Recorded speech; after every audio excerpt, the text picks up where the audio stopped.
Indiana, and tonight Corey Johnson is scheduled to be executed by the federal government. And I'm in a conversation across this table at a Bob Evans restaurant with Bill Breeden. Bill is the spiritual advisor for Corey Johnson. I met with him this morning, and I wanted to let you all in on what's going on and what's happening. So I will flip my camera around, put my mask back on. So this is Bill. And we're going to have some food showing up at some point, no, so this is going to be curious. So Bill, you met this morning with Corey, right, just up the street here. I mean, it's something kind of odd and bizarre about the fact that a mile up the road, there's a federal prison where they're going to execute a person today. They've executed Lisa Montgomery 2 nights ago, scheduled to execute Dustin Higgs tomorrow, and 10 other people they executed this summer under the command of the... That's right, 11 actually. It'll be 13 total.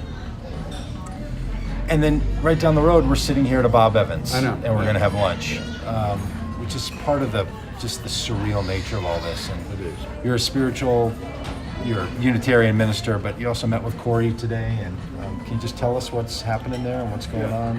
Well, of course, the scheduled execution is at 6 o'clock this evening. I have to go into the prison at 3:45, or meet to be taken into the prison. And then we're waiting. Right now, there's an injunction. A judge has delayed the executions for 90 days till March 16th. But of course, we fully expect the BOP to appeal that all the way to the Supreme Court. The injunction is based on the fact that both Corey and Dustin have advanced COVID cases, and Corey, I've noticed him getting worse over the last 2 weeks that I've seen him. And so that there's evidence from pulmonologists and others that's been filed with the court that shows that when you have damaged lungs, which 80% of COVID patients do, when you have lungs damaged to that extent, when the poison hits the lungs, they will experience, I think it's called edema. It's a bleeding. The lungs will start to fill up with blood. And the doctors, the specialists have said it'll be several minutes of extreme torture before he dies. And so the judge has ruled on the basis of the Eighth Amendment prohibition against cruel and unusual punishment to delay the executions for 90 days to let the COVID clear up if it does. And of course, if we just get a delay for a week, we feel like that this because then the Biden administration will set aside federal executions. And for people who don't know, these are federal executions, which is why we're in Indiana. That's right. This is the only federal death row in America. And it's where all these federal death row inmates are. All male federal death row inmates. They keep the female inmates, which we only had one, and she was kept in Ohio and Texas part of the time. But they moved her here for the execution. And the Trump administration, as I mentioned, has reinstated the use of the death penalty after a 17-year moratorium just this summer.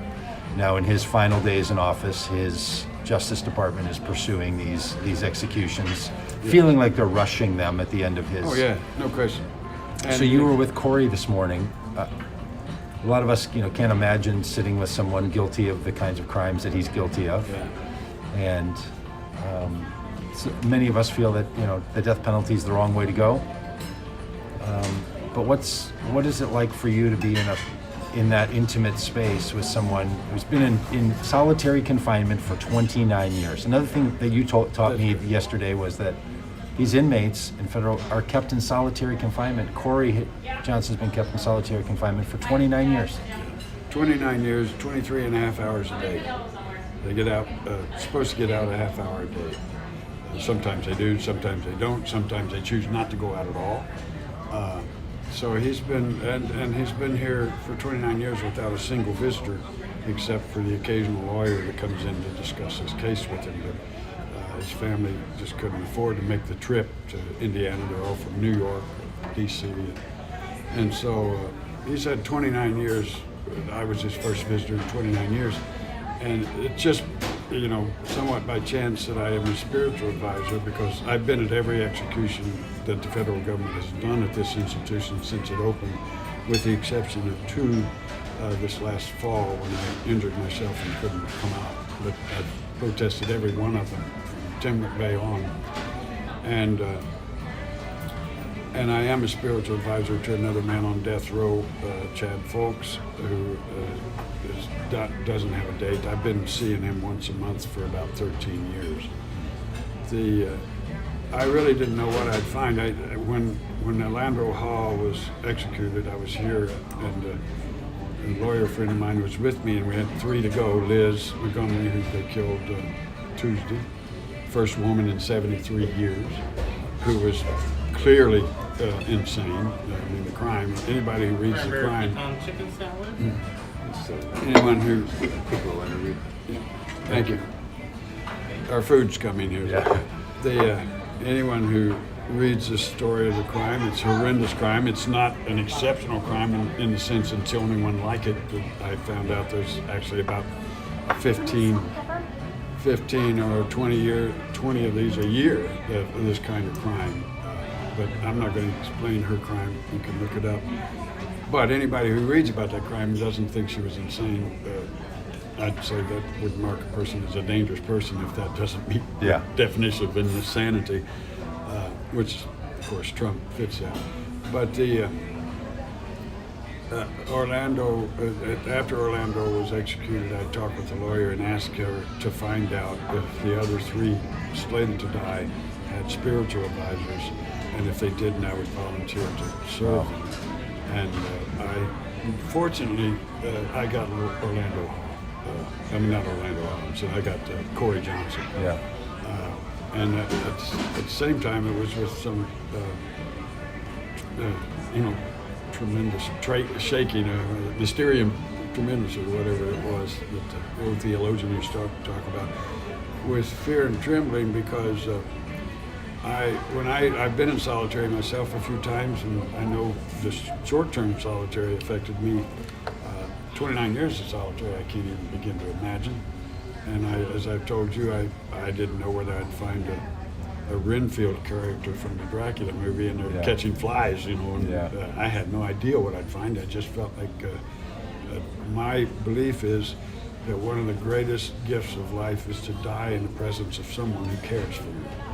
And when I found out that Corey did not have anyone, because only a minister can be in the execution chamber. And to tell you about his integrity, here's a man's 52 years old. He's 29 years in solitary confinement. He's convicted of 7 murders in a drug war. And he was a warrior in a drug war. He's mentally challenged, and he became kind of the enforcer, as sometimes mentally challenged people are. He was big and strong. And he makes no bones about it. He was guilty of 7 murders in a drug war. Ironically, as I told him, tragically ironic that had he killed 17 Iraqis in Baghdad, including children, we could get him a pardon. But he killed the wrong people. And he's very remorseful about that. He's dictated a statement for me to read before he's executed, talk about that. He really is a remarkable human being. I was going to show you the integrity. His lawyer called me and said, I understand you're willing to be a spiritual advisor. And I said, yes. And he said, well, I have to check with Corey because he has to invite you in. You can't just show up. And so he went to see Corey and he said, listen, Corey, I can't be in the chamber with you. He said, I really think it would help you if you had someone in there who cared for you, who wasn't being paid to kill you, who wasn't employed by the government who's going to kill you, but somebody who was there just to serve you. And so he said, you need to, when Corey came to prison, you fill out a religious affiliation form so you can have a minister visit you. Yeah. And he put on his religion none. And so the lawyer said, your paper says none, like he can't come in like that. You have to get that paper back from the chapel and you have to change it to Unitarian. So that your religious affiliation matches his. Unitarian matches his. So Corey said, well, I can't do that. And Don says, well, why? And he said, oh, it would be a lie. I don't even know what a Unitarian is. He said, I'm not going to lie. I don't have a religion. So And finally, Don convinced him, look, this is just a bureaucratic hoop. I really think it would help you to have someone with He's a you. Unitarian now. Yeah, Unitarian. And so, interestingly, when I first applied to be a minister of record 14 years ago for Chad Folks, Chad told the chaplain at that time, a very fundamentalist chaplain, that he had invited a Unitarian minister to be his minister. And the chaplain said, you need to get somebody else. Unitarians don't believe in God, they believe in crystal balls. Yeah. I wanted to tell the chaplain, I don't have crystal balls and I don't tinkle when I walk. But we came to terms and I got in.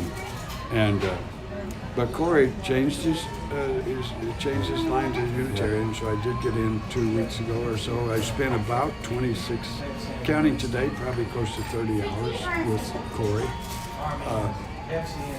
One of the most remarkable human beings I've met in my life. The most honest I've met. I mean, Corey says exactly what he thinks and feels, and he doesn't. Many of his family are evangelical Christians and are very concerned, as many are, about what happens when they die. And I'm honest about that. I have no idea, and it doesn't really. That's not a question I even ask. But I told one of the family members called and asked, has he accepted Jesus? And I said, that's not my question to ask or to answer. You can ask Corey when you see him. But I said, what my feeling is, if there's not room in the heart of God for Corey, there's not room in the heart of God for me either. And Corey is okay. And Corey is okay. He's an amazing young man. His writing and writing skills in particular is probably about a third grade level. His reading skills are not great. He is reading the Psalms now, and he said this morning, I look to the hills, which comes my help. He reads that every night before he goes to bed now. And he's just a wonderful human being. And you mentioned he has a very bright mind and very smart. He really does. And, the problem with Corey, and one of the reasons I think that the lawyers have never really wanted media to interview him, because he comes off as being, his conversation skills are impeccable, beautiful. He can express himself very well. But he does have a learning disability, and he is intellectually disabled. But you couldn't prove it by sitting down and talking to him. Well, I'll tell you, one of the things that people do with the death penalty is they just treat the inmate, the criminal, as if they're a criminal, an inmate, and not human. That's right? exactly right. And for you to sit there with him and know him as a person and to share a bit of that now, I think is the important part. Like, if we're going to have the death penalty in this country, which I wish we wouldn't, we need to be reminded that these are people killing another person. Absolutely. Not the government killing a criminal. Like, we do a funny thing with language to get ourselves out of it, right? It's not an execution, it's murder. Yeah. And when they get the death certificate, on the death certificate, it'll say homicide. Say homicide, yeah. I met a justifiable homicide or some kind. Just say homicide is what it says. I met a woman from Georgia who had two sons. One was killed in gang violence, the other was executed by the state of Georgia. She got both death certificates, showed them to me. Both of them say homicide. Homicide. And the death penalty, the building where they execute people in Georgia, has a sign outside that's called the Classification and Diagnostic Center. And I say they classify you as worthless and diagnose you as dead. Yeah. But it's great euphemism of fascism, Yes. It's beautiful. Play with the language. Yeah. But I think that Corey is, we hope that there is an injunction right now because of the COVID and because of the cruel and unusual punishment that a judge has agreed with the pulmonologist reports that because of lung damage with COVID, that if you inject him with poison, that he will suffer long minutes of severe suffering as soon as that poison hits his lungs because of edema and bleeding in the lungs. So thankfully we have right now an injunction that postpones the election of Dustin, Higgs, and Corey until March 16th. But that could be overturned. The thought is that the Supreme Court could overturn that tonight, and they press forward. If so, you'll be with him again this afternoon. You'll go in again if the execution goes forward. I'll execute him, and now I heard with Lisa Montgomery, the spiritual advisor, they didn't let her spiritual That's what advisor I in 2 understand. days ago. Is That's that? what Do you think that could happen with you? I Is there a don't think chance? so. I've talked to the lawyer, and Corey talked to the chaplain this morning, or yesterday, and as far as we know, I'm going to be allowed in. If not, Well, on behalf of all of us, Bill, thank you for making the human connection here. yeah. Yeah, you know, I drafted a Sunni Muslim friend that just met him over this issue.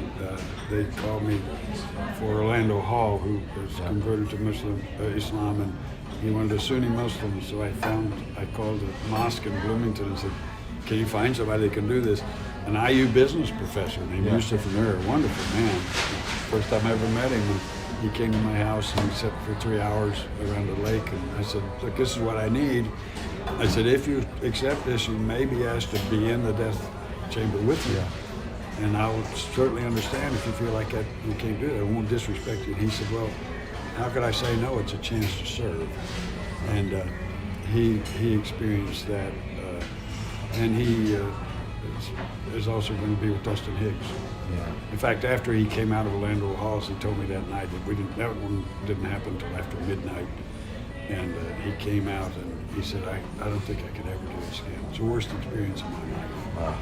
But he's doing it again. And you are too. I am, and I've never done it before. I work 50, 60 hours a week at night to go to college and seminary to be a minister. I never had a class on how to prepare a person to be murdered and how to stand there and watch it be done. I helped hundreds of people prepare to die, but I've never helped anybody prepare to get murdered. And I don't. Well, God bless Corey, and God bless you. Well, thank you. And I speak to all the people who may see this. Thank you for resisting the death penalty. We're going to win this. We are going to win this. It may not be in time for Corey, but as I told Corey, you're going to be a part of changing this nation. And may he be one of the last. Yes, if it happens at all. Absolutely. Thank you very much. Thank you. You better eat before your food gets cold. Mine's cold. All right, just so all of you, we'll be live streaming these same channels tonight, deathpenaltyaction.org, where you can find petitions around this execution and others. So please go to deathpenaltyaction.org. And thanks for your care and concern about this issue of life and justice.